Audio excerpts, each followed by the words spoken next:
thải bốc dây cái vắt chạc dây tụi nó mang lẻ cắt phát à guitar itu mulai berkona mang mah kalau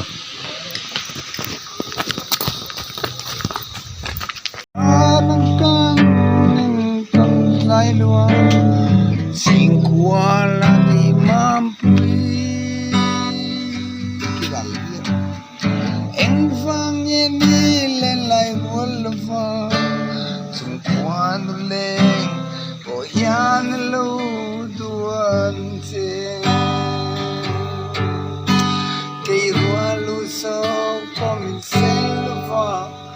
mang ail sing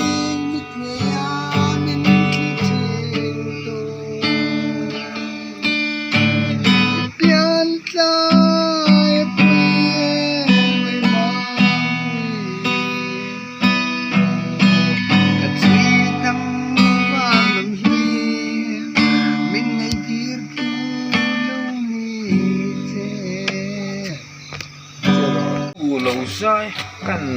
tới về thanh cần là đủ gió mà buổi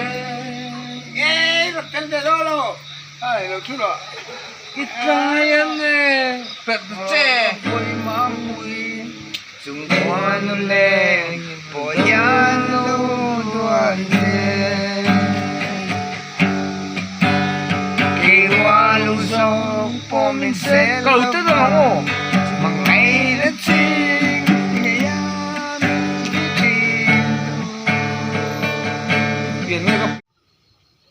ui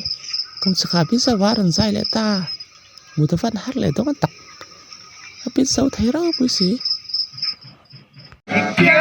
kai apoy may mampu dia cả truy thăng van lưới min ngày ti tu lâu nay